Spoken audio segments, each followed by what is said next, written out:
Morning students.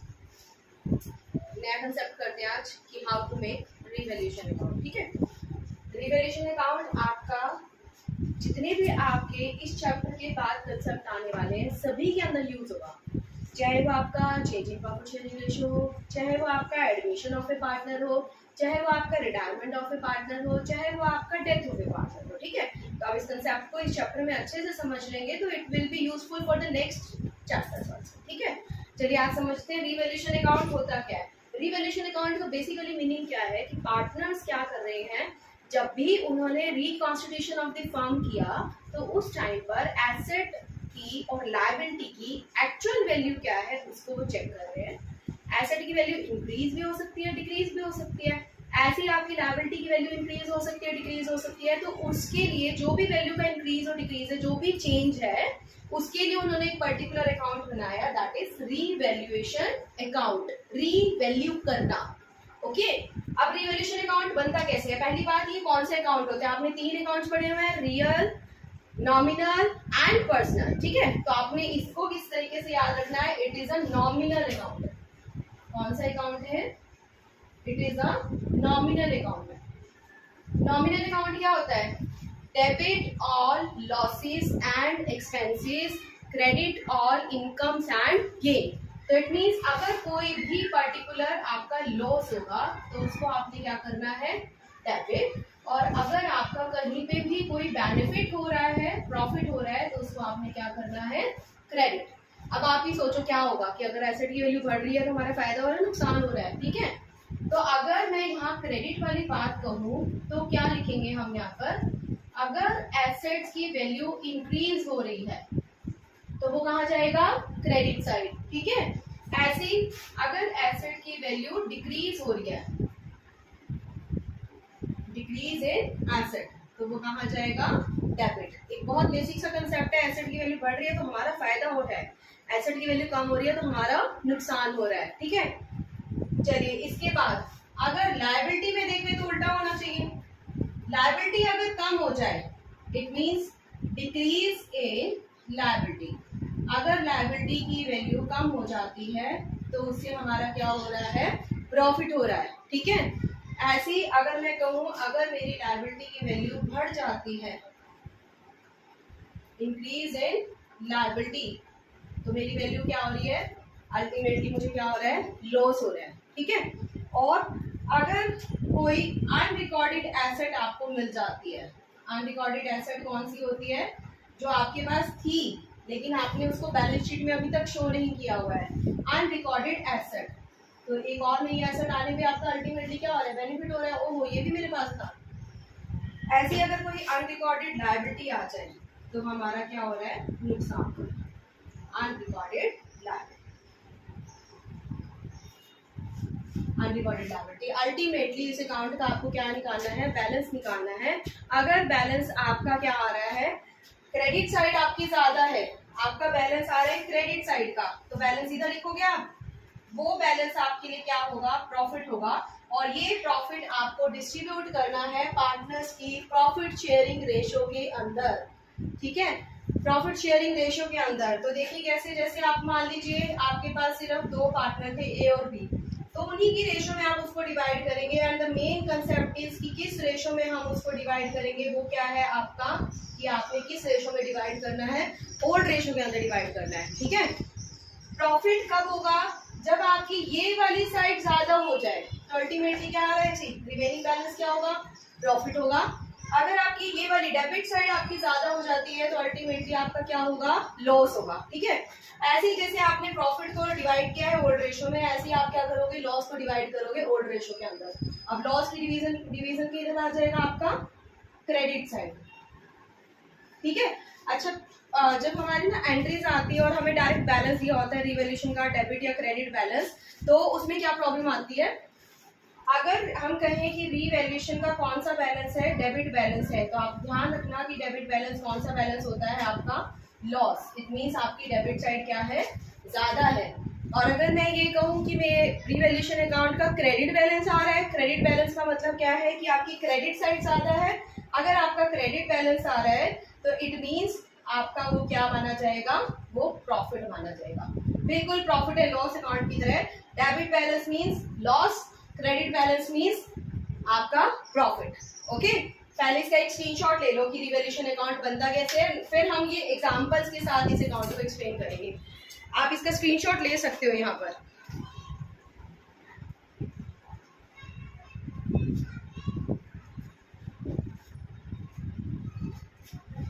I think सभी ने screenshot ले लिया होगा।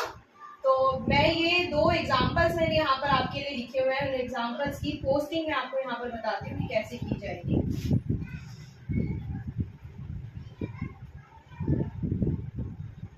ये चीज आपको क्लियर है कि रिवैल्यूएशन अकाउंट कौन से अकाउंट होता है, नॉमिनल अकाउंट होता है।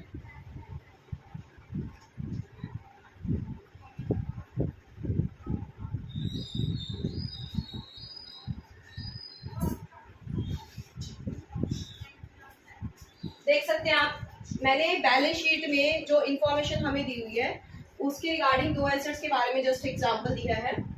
आपको बैलेंस शीट में बिल्डिंग दी हुई है 5 लाख रुपीस की, ठीक है।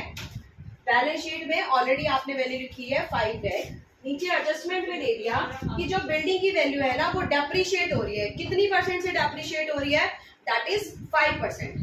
क्लियर, 5% से बिल्डिंग की वैल्यू डेप्रिशिएट हो रही है, इसका मतलब क्या हुआ कि आपकी बिल्डिंग की वैल्यू आपने बुक्स में ज्यादा दिखा रखी है, एक्चुअल वैल्यू उसकी है ही नहीं।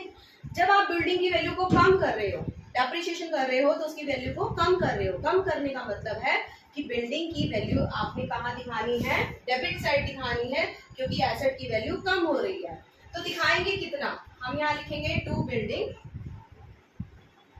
और वैल्यू हमारी कितनी आएगी 5 लाख का 5%, दैट इज 25,000। तो बिल्डिंग की वैल्यू 25,000 से क्या हो चुकी है, डिक्रीज हो चुकी है। ठीक है, मैंने आपको यहाँ डेप्रिशिएशन का एग्जांपल दिया है। डेप्रिशिएट का इसकी जगह एप्रिशिएशन भी आ सकता है। ठीक है, अगर मैं यहाँ पर इसको कट करके क्या कर देती हूँ, एप्रिशिएशन। एप्रिशिएशन का मतलब क्या हो गया, एप्रिशिएट कि उसकी वैल्यू बढ़ रही है।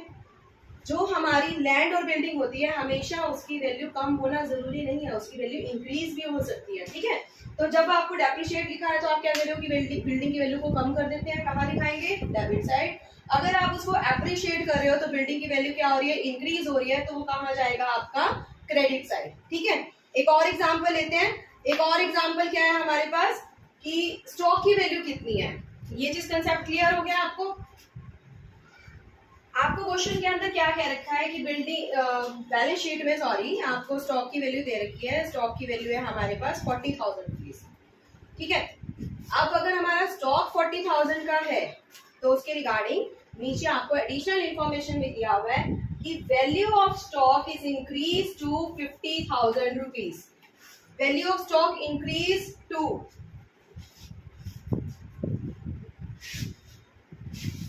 इंक्रीज टू का मतलब क्या होता है, इंक्रीज टू का मतलब क्या है कि सॉरी इंक्रीज टू का मतलब समझिए, इंक्रीज टू होता है इतने तक होना। जब भी आपको 2 वर्ड आएगा ना तो मतलब क्या है, उसकी वैल्यू इतने तक इंक्रीज हो रही है। 40,000 की ऑलरेडी थी, जब हमने उसकी वैल्यू कैलकुलेट की तो उसकी वैल्यू कहाँ तक मिली हमें, 50,000 तक। डिफरेंस हमारा कितना है, 10,000 का, और 10,000 क्या हो रहा है, उसकी वैल्यू बढ़ रही है। ठीक है, तो जब एसेट की वैल्यू इंक्रीज होती है तो मैंने क्या बोला, कहाँ दिखाना है उसको, क्रेडिट साइड दिखाना है। स्टॉक की वैल्यू कितने से इंक्रीज हो रही है, 10,000 रुपीज से। ठीक है, ये मैंने ना 2 अलग अलग कंसेप्ट लिखे हुए हैं, पहले आप इसका मीनिंग क्लियर कीजिए। वैल्यू इंक्रीज टू, इतने तक बढ़ना, स्टॉक की वैल्यू बढ़ रही है, कहाँ तक बढ़ रही है, 50,000 रुपीज तक। Value increase by, bye means इतने से बढ़ना। ठीक है, अगर यहाँ पर बाय वर्ड लिखा है तो उसका मतलब क्या है, इतने से बढ़ना। अगर 2 का मतलब है तो इसका मतलब क्या है, इतने तक बढ़ना। जब आपके पास 2 आ जाता है ना तो हमें क्या करना है, इस 40 और 50 का डिफरेंस लेना है और उसकी पोस्टिंग हमने रिवैल्यूएशन अकाउंट के अंदर करनी है। ठीक है, लेकिन जब वर्ड आपके पास आ जाता है बाय, बाय का मतलब क्या है कि सीधा ही वैल्यू 10,000 से बढ़ गई है जी, और वो 10,000 रुपये हम सीधा रिवैल्यूएशन अकाउंट की क्रेडिट साइड दिखा देंगे, क्योंकि हमें क्लियर बता रखा है कि एसेट की वैल्यू 10,000 बढ़ गई है। समझ आ गया। अगर आपको बाय लिखा है तो आप डायरेक्ट अमाउंट से पोस्टिंग कर रहे हैं, अगर आपको 2 लिखा है तो आपने क्या लेना है, उन दोनों अमाउंट्स का डिफरेंस लेना है। ठीक है, ये मैंने 2 एग्जांपल आपको यहाँ करके दिखाए हैं। एक बिल्डिंग का डेप्रिशिएशन, वैल्यू कम हो रही है एसेट की तो ऑब्वियसली कहाँ जाएगा, डेबिट साइड। एक मैंने आपको स्टॉक का इंक्रीज बताया, एसेट की वैल्यू इंक्रीज हो रही है तो ऑब्वियसली कहाँ जाएगा, क्रेडिट साइड। इसी तरीके से मैं और एग्जांपल्स आपको कराऊं तो मैं यहाँ लायबिलिटी का एग्जांपल आपको कराती हूँ। ये दो एसेट के एग्जांपल हो गए, अब एक लायबिलिटी का एग्जांपल करते हैं, ठीक है। लायबिलिटी में मैं एग्जांपल ले लेती हूँ यहाँ पर क्रेडिटर्स। हमारे पास बैलेंस शीट में क्रेडिटर्स थे जी 84,000 के, ठीक है। और हमें नीचे एडिशनल इंफॉर्मेशन दे दिया, creditors agreed to get to pay, sorry get की जगह पे लिखते हैं, creditors agree to give discount of 10%, ठीक है। ऐसे लिख दिया, क्रेडिटर्स जो है वो एग्री कर रहे हैं कि हम 10% का डिस्काउंट दे देंगे, या ऐसे लिख दिया कि क्रेडिटर्स जो है वो 10% कम लेने के लिए रेडी हो चुके हैं, या ऐसे लिख दिया कि क्रेडिटर्स हमारे 10% क्रेडिटर्स हमें मिल ही नहीं रहे जिनको हमने पेमेंट करनी थी। हर किसी का मतलब क्या है कि हमारे क्रेडिटर्स अल्टीमेटली क्या हो रहे हैं, कम हो रहे हैं, ठीक है, कम हो रहे हैं। अब देखो लायबिलिटी किसी की कम होती है तो अल्टीमेटली उसके लिए क्या है, एक बहुत बड़ा बेनिफिट है, ठीक है। तो बेनिफिट है तो कहाँ जाएगा, क्रेडिट साइड। क्रेडिटर्स अगर हमारे कम हो जाते हैं तो उसको हमने कहाँ दिखाना है, क्रेडिट साइड दिखाना है, और अमाउंट हमारी कितनी आएगी, 84,000 का 10% मतलब 8400, ठीक है। मैंने 3 एग्जांपल्स के साथ आपको रिवैल्यूएशन अकाउंट बनाकर बताया है। अब निकालते हैं इसका बैलेंस। बैलेंस देखो कैसे निकलेगा, इधर आपकी साइड का टोटल ज्यादा आ रहा है, पहले आप इसका टोटल पुट कर दीजिए 25,000, ठीक है। इधर आपका टोटल जो है वो कम आ रहा है 10,000 एंड 8400, 18,400 का टोटल है, तो 1600 यहाँ से और 5,000 यहाँ से, अल्टीमेटली हमारे पास बचे 6,600। This is our balance. और बैलेंस को हम ट्रांसफर करेंगे, लिखना क्या है, बाय बैलेंस ट्रांसफर टू, कौन कौन से पार्टनर है उनको आपने ट्रांसफर करना है। यहाँ पर मैं एग्जांपल ले रही हूँ कि ए और बी 2 पार्टनर हैं और उनकी रेशो जो ओल्ड रेशो थी वो थी 2:1, तो हम यहाँ पर करेंगे 2A to B। इनके कौन से अकाउंट में ट्रांसफर करना है वो अकाउंट भी लिखना होता है। ए की कैपिटल अकाउंट में ट्रांसफर कर रहे हैं, बी की कैपिटल अकाउंट में ट्रांसफर कर रहे हैं, या फिर हम उनके करंट अकाउंट में ट्रांसफर कर रहे हैं, और जो अमाउंट आपने इनको दी है वो भी लिखनी है। जैसे 6,600 का 2,200 हम दे देंगे बी को, और 4,400 हम दे देंगे ए, ठीक है। अल्टीमेटली हमारा अकाउंट यहाँ पर क्लोज 25,000। इस तरीके से आपको बनाना है अपना रिवैल्यूएशन अकाउंट। ये कंसेप्ट ध्यान रखना है, ये आपका कंसेप्ट हर चैप्टर में काम आएगा, चाहे वो आपका change in profit sharing ratio, retirement और एडमिशन हो, तो इसको कंसेप्ट को यहीं पर क्लियर कर लीजिए।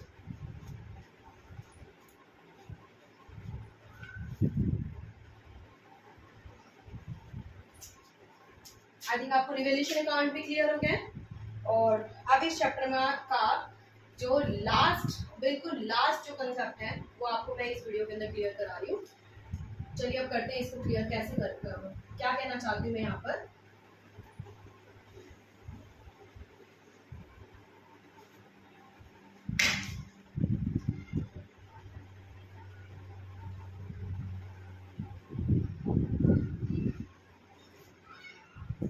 बिल्कुल चैप्टर का एंड पॉइंट और सबसे इम्पॉर्टेंट कंसेप्ट, बहुत इम्पॉर्टेंट कंसेप्ट।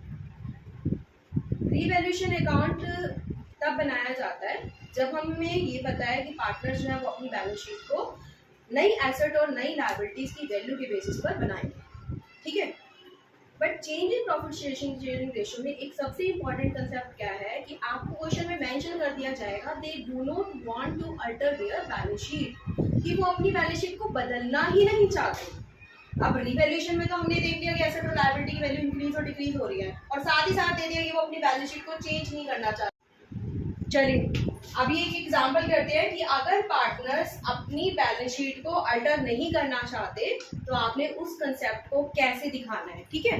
इस एग्जांपल में आपको क्या नजर आ रहा है, आपने देखा कि मैंने एक बैलेंस शीट की कुछ इंफॉर्मेशन लिखी हुई है। देखो बैलेंस शीट दे रखी है हमें क्वेश्चन के अंदर, उसमें रिजर्व्स बता रखे हैं, प्रॉफिट्स बता रखे हैं, गुडविल बता रखी है, लॉसेस बता रखे हैं, और साथ ही साथ रिवैल्यूएशन अकाउंट के रिगार्डिंग भी इंफॉर्मेशन दी हुई है कि कोई एसेट इंक्रीज हो गई या कोई लायबिलिटी इंक्रीज हो गई।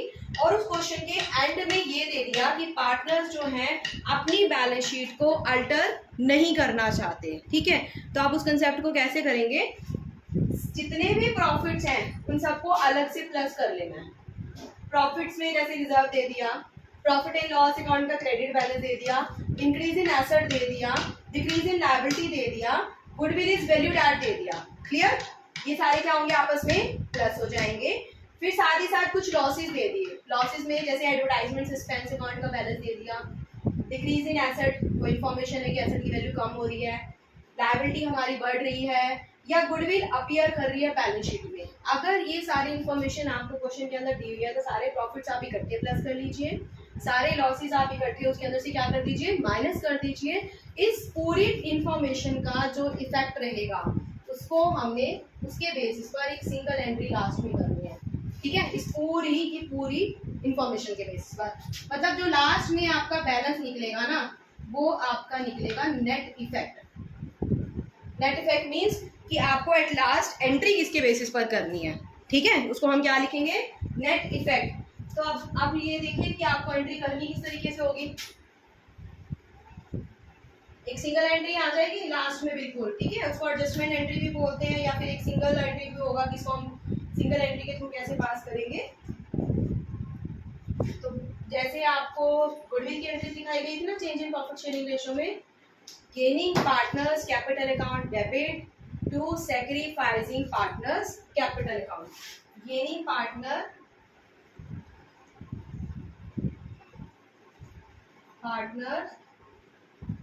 Capital account debit to sacrificing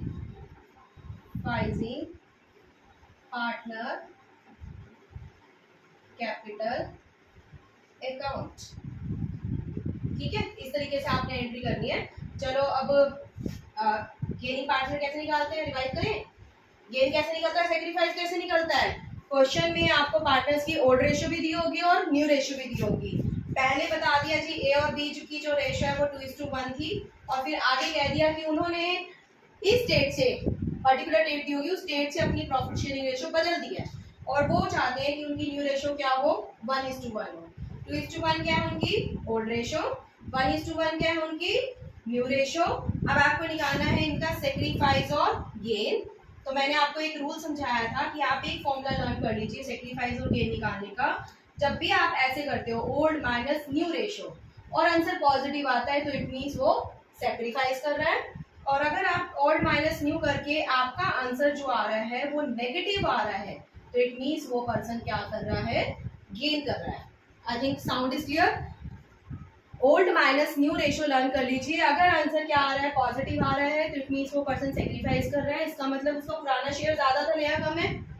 ठीक है, अगर ओल्ड माइनस न्यू करके उसका आंसर क्या आ रहा है, माइनस में आ रहा है, इट मीन्स वो पर्सन क्या कर रहा है, गेन कर रहा है। इट मीन्स उसका पुराना शेयर कम था और नया शेयर उसका क्या है, ज्यादा है। ठीक है, जिसका गेन आएगा वो पर्सन क्या हो जाएगा, वो पार्टनर क्या हो जाएगा, डेबिट, और जिसका सेक्रीफाइस होगा वो पार्टनर क्या हो जाएगा, क्रेडिट। Is this clear. आज आपने कंसेप्ट क्या किया इस वीडियो के अंदर, रिवैल्यूएशन अकाउंट बनता कैसे है, उसका प्रॉफिट और लॉस को हम पार्टनर्स के बीच में किस रेशो में डिवाइड करते हैं, और अगर पार्टनर्स अपनी बैलेंस शीट को अल्टर नहीं करना चाहते तो उस केस में एक सिंगल एडजस्टमेंट एंट्री किस पॉइंट ऑफ व्यू से होगी, सारे प्रॉफिट्स प्लस और सारे के सारे लॉसेस माइनस। होप सो कि इस वीडियो में आपको काफ़ी कुछ क्लियर हो जाएगा। इस वीडियो के बाद एक वीडियो और बनानी है मेरे को, जिसमें मैं आपको पूरी चैप्टर की एक फास्ट समरी क्लियर कराऊंगी कि इस चैप्टर में आपको क्या क्या करके जाना चाहिए बोर्ड के एग्जाम के लिए। स्टिल नाउ इन वीडियोस को देखिए, अगर कोई भी एग्जाम्पल या कोई भी क्वेश्चन आपको एक प्रॉब्लम क्रिएट कर रहा है तो मुझे कमेंट बॉक्स के अंदर टाइप करके दे दीजिए। Still like my channel, subscribe my channel. Okay, bye bye.